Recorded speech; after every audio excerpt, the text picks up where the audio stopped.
Oke, baik teman-teman Sobat Vokasi dan Entrepreneur Muda di Makassar. Kita lanjut lagi bincang-bincang dengan Bang Yusri tentang memilih dan melakukan satu mengelola sebuah kemasan ya artinya ya. Jadi bagaimana kita bisa memilih dan juga menentukan menentukan jenis kemasan yang akan kita pakai untuk produk-produk kita. Bang Yus lanjut, nggak apa-apa ya? Lanjut ya? Oke, lanjut ya. Tadi pertama kita menentukan kemasan adalah dari karakteristik produk ya. Adakah yang lainnya lagi yang menentukan itu? Ya, selain karakter produk, pertanyaan selanjutnya adalah mau jual di mana? Mau jual di mana? Mau jual di mana, Pak? Jadi kemasan juga ditentukan dari tempat jualnya. Tempat jualnya. Contohnya kayak apa? Ya, contoh saja misalkan kita jualan keripik pisang. Sambil contoh keripik pisang karena paling banyak yang jual keripik pisang. Iya, keripik pisang di Makassar banyak keripik pisang. Banyak sekali. Jadi kita ambil contoh yang paling banyak. Paling banyak ya.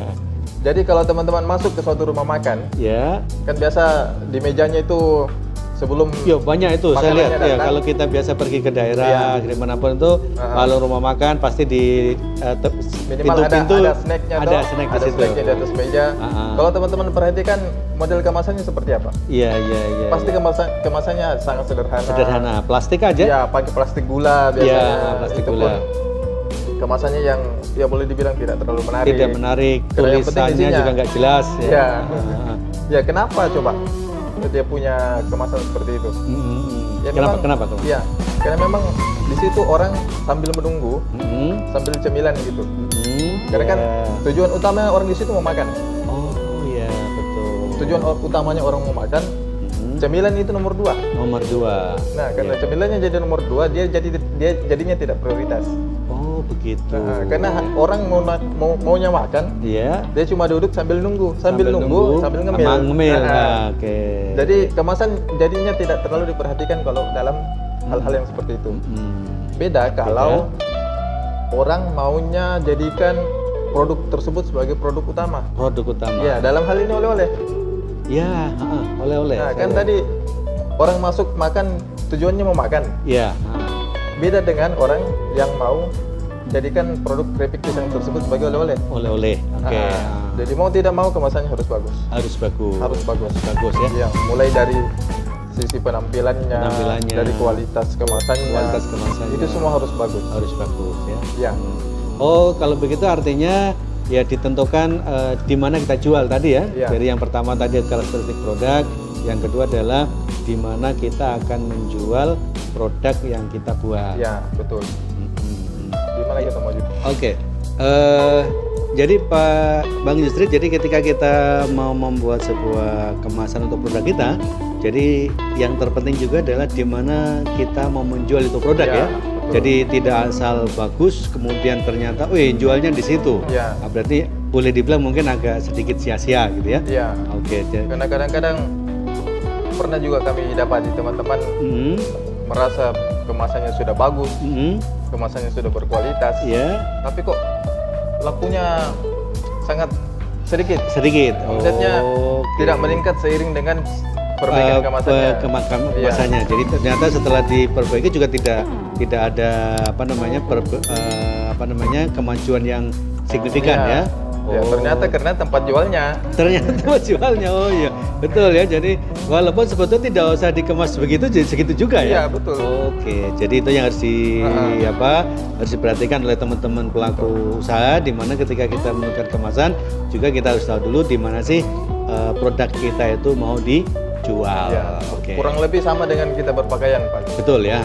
Sebelum kita berangkat, misalkan, saya mau ke undangan nih. Iya, betul ya. Ada undangan mantan gitu. Kawinan. Kan tidak mungkin kita mau pakai daster ke sana. Oke, iya. Tidak mungkin. Yang pasti kita pakai pasti baju kebaya. Yang cowoknya pakai baju jas. Untuk pergi ke acara pengantin. Begitu juga ketika kita berada di rumah. Iya. Ya memang cocoknya pakai daster, tidak perlu pakai kebaya. Iya, betul. Betul, cocok ya. Jadi intinya adalah di mana kita berada, disitulah kita tentukan pakaian kita. Begitu juga ketika menentukan kemasan ya, di mana produk kita akan kita jual, itulah kita harus tentukan kemasannya. Iya, karena teman-teman UGM yang kami lihat kebanyakan produksi dulu. Setelah produksi kemas. Setelah dikemas jual di mana? Jual di mana? Oke, jadi balik dulu ya. Mau jual di mana? Baru buat kemasannya. Baru buat kemasannya. Oh, apakah nanti bisa satu produk dengan berbagai macam kemasan ya? Bisa. Bisa aja ya. Oke. Contoh, misalkan produk paling nyata ini Indomie. Indomie ya. Indomie punya 2 jenis kemasan. Iya. Sorry Pak, saya sebut merek lagi. Nggak apa-apa ya. Jadi ada yang kemasan pakai bungkus plastik, ada juga pakai kemasan yang cup. Oh iya. Nah, yang namanya Pop Mie. Pop Mie ya betul. Tapi merek sama. Merek sama ya, merek sama. Tapi kalau kita lihat dari sisi perbandingan harga, Indomie yang biasa dibungkus plastik mungkin harga 3.000-an. 3.000 betul ya. Justru yang pakai kemasan ini, cup, harganya 5.000, jelas lebih mahal. Lebih mahal. Tapi kok laku? Oh iya betul ya. Itu karena dilihat dari fungsinya ya, dari tempat jualannya tadi ya. Dan yang ketiga kan tadi pertama karakteristik produk. Yang kedua jualnya di mana? Jualnya di mana? Yang ketiga yang mau beli siapa? Yang mau beli siapa? Nah inilah contoh produk Indomie. Produk tadi ya. Yang mau beli siapa? Misalkan produk Indomie tadi. Yang satu kan misalkan yang mau beli untuk orang rumahan, jelas di situ ada panci. Oh betul. Ada kompor ya. Ya, nggak apa-apa yang beli pakai yang kemasan itu. Kemasan itu. Tapi yang mau beli siapa? Orang yang ingin bepergian tidak mungkin beli kemasan yang plastik. Yang plastik. Ya. Pasti beli kemasan yang cup yang sudah ada dengan mangkuknya. Karena sekaligus tidak perlu lagi tempat ya. Iya. Karena sudah di situ ada sendoknya. Iya, sudah ada sendoknya, sudah ada mangkoknya. Tinggal di situ air panas sudah siap. Langsung jadi. Oh, jadi siapa yang akan membeli produk kita itu juga menentukan kemasannya. Begitu. Pantas itu beda-beda ya. Kenapa ini produk ini seperti ini ya. Akhirnya ternyata ada rahasianya bahwa setiap kemasan itu juga ditentukan oleh siapa sih yang akan membeli produk kita. Nah, yang berikutnya Pak Bang Sri masih ada? Iya, masih ada. Masih ada. Oh, satu lagi ya. Kan tadi pertama karakter produk. Yang kedua tempat jualnya di mana? Tempat jualnya di mana? Yang ketiga yang mau beli siapa? Yang mau beli siapa? Yang tidak kalah penting modal berapa? Modal berapa? Oh, yang dimiliki ya? Ya. Oke. Karena jangan saya ke teman-teman UKM, apalagi yang pemula, jangan terlalu mau menggebu-gebu perbaiki kemasan karena terus terang balik kalau yang namanya kemasan yang bagus ya tetap juga pasti butuh modal yang besar. Betul, ya. Itu pasti butuh modal yang besar.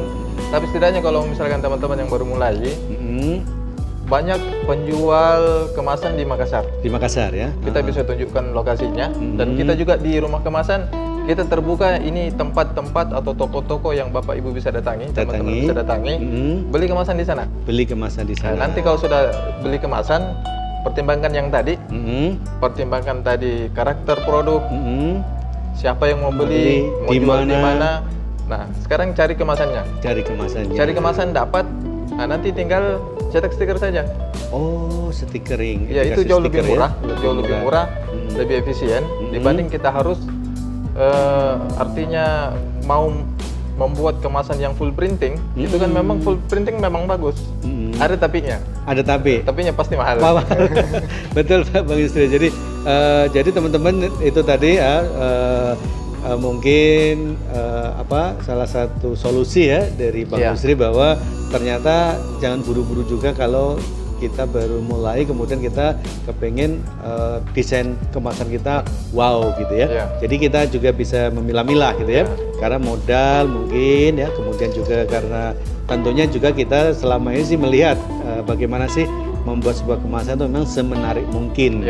Tapi juga kita bisa pilah-pilah, tentukan dulu ya, mungkin mengawali dari yang ini akhirnya jadi menjadi yang terbaik ya. Betul, jadi teman-teman sekalian ada 4 Bang Yus ya. Ada 4. Yang pertama tadi adalah karakteristik produk, yang kedua mau dijual di mana, kemudian yang keempat siapa sih yang akan mau membeli, kemudian yang keempat adalah modal. Ya, modal itu juga penting ya. Oke, contoh ya, betul. Ini kemasannya murah tapi mahal. Kemasannya murah tapi mahal. Oh. Kenapa saya katakan murah? Kalau mau dirupiahkan ini kurang lebih tidak sampai Rp1.000. Tidak sampai Rp1.000 ya? Tidak sampai Rp1.000 kemasan seperti ini. Yang sudah full printing. Iya betul. Ini dicetak menggunakan teknik rotografur. Iya betul ya. Teknik rotografur namanya plastiknya dicetak langsung seperti ini. Tidak di stiker ya? Ya, tidak stiker lagi. Langsung. Tapi kenapa saya katakan mahal? Ada minimum order. Oh, minimum order. Minimum ordernya kurang lebih 50.000 lembar. 50.000 lembar. Nah, jadi taruhlah misalkan harga satu bungkus seperti ini Rp800 harga kemasannya.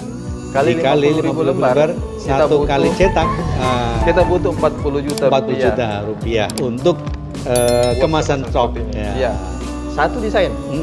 Oh, satu desain cocok ya. Punya 2 desain ya, kali dua karena pasti warnanya kan biasa beda ya. Iya, beda. Oke, jadi itu mempertimbangkan itu ya.